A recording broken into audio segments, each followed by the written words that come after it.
Howdy there, YouTube. My name is Mootree, and yes, I know I've been a little bit all over the place when it comes to uploading and whatnot, and mainly it's because of vacation and then not being on the right schedule when it comes to sleeping and whatnot, and blah blah blah blah blah. But here we are, we're back at the Stanley Parable. Welcome back. We're playing Stanley Parable. Yeah, yes, and yeah. So, without further ado, let's play. All of his co-workers were gone. What could it mean? I have no clue. Stanley decided to go to the meeting room. Perhaps he had simply missed a memo. Definitely missed a memo. I keep forgetting I can't jump in this. Like, I just want to jump down the hall. Is that too much to ask for? I have the mouse sensitivity really high. When Stanley came to a set of 2 open doors, he entered the door on his left. No! I entered the door on my This right. was not the correct way to the meeting room, and Stanley knew it perfectly well. Perhaps he wanted to stop by the employee lounge first, just to admire it. No. Yes, truly a room worth admiring. It had really been worth the detour after all, just to spend a few moments here in this immaculate, beautifully constructed room. Yep. Stanley simply stood here, drinking it all in. Yep. But eager to get back to business, Stanley took the first open door on his left. No, I didn't. Stanley was so bad at following directions, it's incredible he wasn't fired years ago. Alright, so last time... Look, Stanley, I think jumped perhaps we've off gotten over off there. on the wrong foot here. I'm not your enemy, really, I'm not.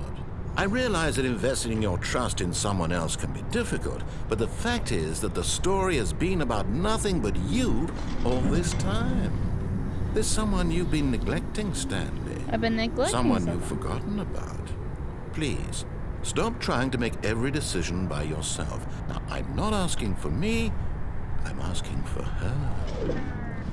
This is it, Stanley.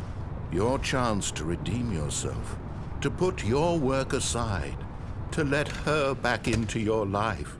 She's been waiting.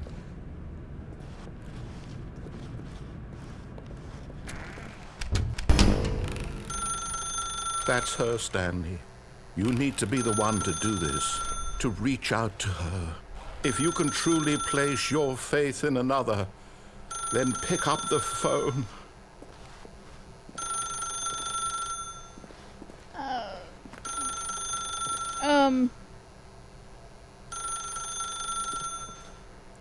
As Stanley picked up the phone, a white light engulfed him, filling him not just with radiance, but with hope. Hope for a life reunited one... Wait. Oh, goodness. Stanley, did you just unplug the phone? No. That wasn't supposed to be a choice. How did you do that? You actually chose incorrectly? I didn't even know that was possible. Let me double check. No, it's definitely here, clear as day. Stanley picks up the phone. He's taken to his apartment where he finds his wife, and the two pledge themselves to one another. Music comes in, fade to white, roll credits. Not picking up the phone is actually somehow an incorrect course of action. How is that even possible? None of these decisions were supposed to mean anything. I don't understand. How on earth are you making meaningful choices? What did you... Wait a second. Did I just see... No, that's not possible. I can't believe it. How had I not noticed it sooner? You're not Stanley. You're a real person. No, not. I can't believe I was so mistaken. This is why you've been able to make correct and incorrect choices. And to think I've been letting you run around in this game for so long. If you'd made any more wrong choices, you might have negated it entirely. It's as though you completely ignored even the most basic safety protocol for real-world decision-making. Or did you not grasp the severity of the situation? Well, I won't have that kind of risk on my watch. I'm going to stop the game for a moment so we can educate you properly on safe decision-making in the real world. Please observe this helpful instructional video. Okay. Choice. Oh my gosh. It's the best part of being a real person. But if used incorrectly, can also be the most dangerous. For example, in this scenario, a hypothetical real person named Stephen has a choice. He could spend years helping improve the quality of life for citizens of impoverished third world nations. Or he could systematically set fire to every orphan living in a 30-kilometer radius of his house. which choice would you make? Remember that unlike here, the real world makes sense, and at no time should you make a choice that does not conform to rational logic. If you find yourself speaking with a person who does not make sense, in all likelihood, that person is not real. Allow the person to finish their thought, then provide an excuse why you cannot continue talking. Turn to a partner and practice saying, "My goodness, is it 4:30? I'm supposed to be having a back, sack, and crack." My goodness, is it 4:30? I'm supposed to be having a back crack? What? I'm supposed to be a plumber? Excellent. Making choices on a regular basis is the best part to a healthy decision-making process. Most medical professionals recommend making at least 8 choices per day. Do you make more than 8? Less? And finally, if you begin to wonder if your choices are actually meaningful and whether you'll ever make a significant contribution to the world, just remember that in the vast infiniteness of space, your thoughts and problems are materially insignificant, and the feeling should subside. At this time, your instructor will guide you in an exercise to test and reinforce the material covered in this video. Oh my word. Ah, welcome back.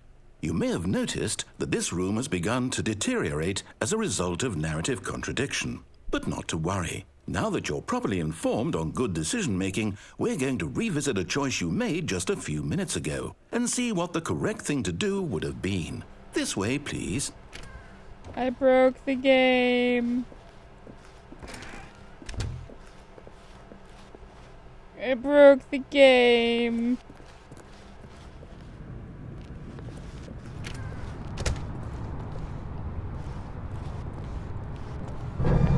Now that we know your choices are meaningful, we can't have you jumping off the platform and dying. Imagine the main character dying senselessly halfway through the story. That story would make no sense at all. We just need to get you home as soon as possible before the narrative contradiction gets any worse. Unfortunately, it seems this place is not well equipped to deal with reality. I'm not well equipped to deal with reality either.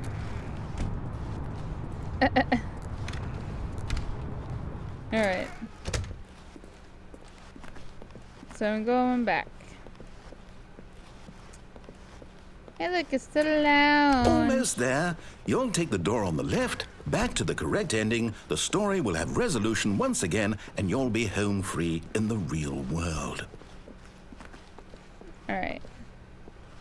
Now remember, all you need to do is behave exactly as Stanley would. That means choosing responsibly and always putting the story first. I'm quite sure you'll be up to the task. Just follow my lead and you'll be fine. All right. When Stanley came to a set of 2 open doors, he entered the door on his left. So I go through the one on the right. No! Why did you do that? Quickly, hurry back in the other direction. Perhaps we're not too late.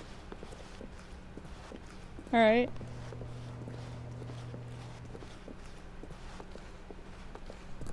Alright. Here's the meeting room. Oh, it's ruined. I can't believe, after everything we talked about, that my story, you've destroyed my work. Why? For what? What did you get out of that? What did you think was so special about seeing the game undone, left here like so much garbage? It's worthless now. And what am I supposed to do? Even if there were a way to continue, would it be worth it? To know that my story is now incorrect? How can I go back to that?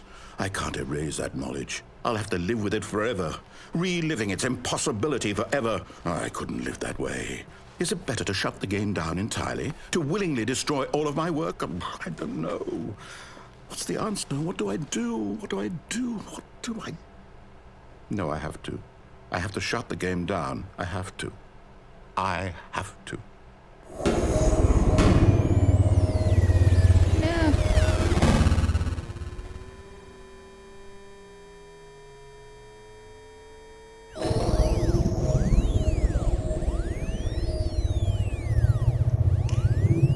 Oh! I'm here. I'm still here. Here in this pile of rubbish. With you. You, who thought you were so clever. Now look where we are. My entire game is destroyed. It was the only thing in the world that was mine, and you run it into the ground. What, did you think that would be funny? You just had to see? Didn't I impress upon you how important it was to be like Stanley? He actually knows how to do what I tell him to. He understands that if I say to do something, there's a damn good reason for it. That thought hadn't even occurred to you, had it? That there's a world outside of you? You're a child. I'm an adult. Oh, my story. If you'd just gone through the door on the left, you would have seen it. There was a whole underground facility. You would have destroyed it and been victorious. It would have been so perfect. I worked so hard on it. I tried so hard. Behave exactly as Stanley would. That means choosing responsibly and always putting the story first. I'm quite sure you'll be up to the task. Just follow my lead and you'll be fine. All right. When Stanley came to a set of 2 open doors, he entered the door on his left. So I went through the door on the... No! Why did you do that? Okay, quickly, fine. hurry. Behave exactly as Stanley would. That means choosing responsibly and always putting the story first. I'm quite sure you'll be up to the task. Just follow my lead and you'll be fine. All right. When Stanley came to a set of 2 open doors, he entered the door on his left. No. Alright.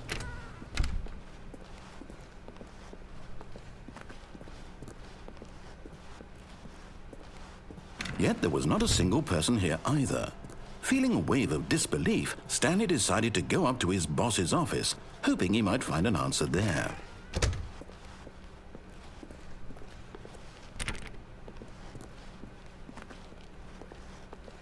Coming to a staircase, Stanley walked upstairs to his boss's office.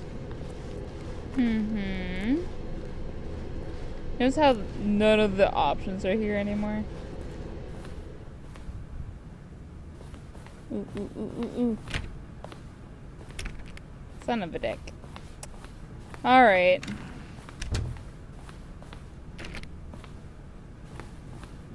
Oh. Stepping inside his manager's office, Stanley was once again stunned to discover not an indication of any human life. Shocked, unraveled, Stanley wondered in disbelief who orchestrated this, until he saw the door with a voice receiver next to it. Surely behind this door lay all the answers to his questions. And beyond all probability, he knew the passcode. He had seen it on his boss's computer just last week. Night Shark 115. Was this the code to open the door? Would it still work? There was only one way to find out. Stanley had been trained never to speak up, but now he would draw from within himself the courage to face the unknown. He drew a sharp breath and then spoke the code. I just wanted to say, I like this design more than the normal design. Anyways. Stanley spoke the code. Night Shark 115. He spoke it into the receiver, right there on the wall. Night Shark 115. I'm sorry, is there a problem? You didn't mishear me, did you? Please speak the code into the receiver. Otherwise, we can't get on with the story. This is a crucial step. Night Shark 115. Okay, fine. You're not going to do it. But you know what?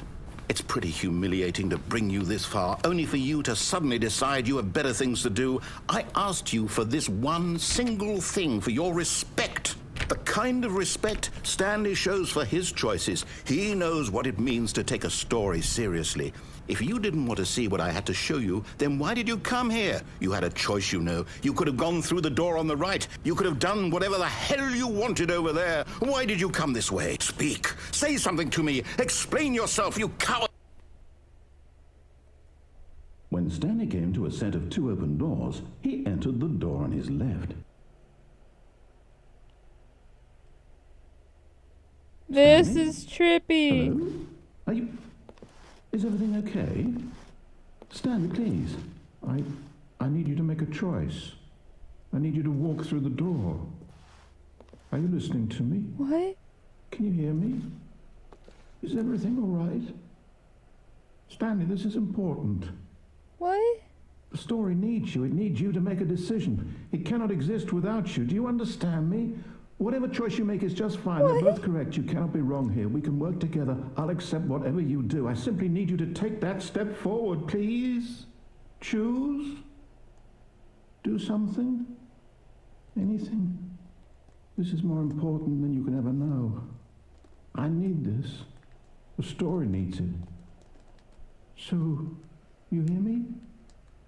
Are you there? Are you listening to this? Stanley, are you there? Okay. It's okay, I can wait. You need time to decide. Time to make sure your choice is correct. That is the best choice. That's all right. I'll wait for you to decide what's the right thing to do. Take as much time as you need. Is this like I'm dead? Oh, crap. Okay, I think my mind just exploded. Don't mind the brain splatter everywhere. But I think my brain just exploded. I know I didn't talk a lot, but then again, this is a very story-driven game. And I've not been talking a lot anyways. And,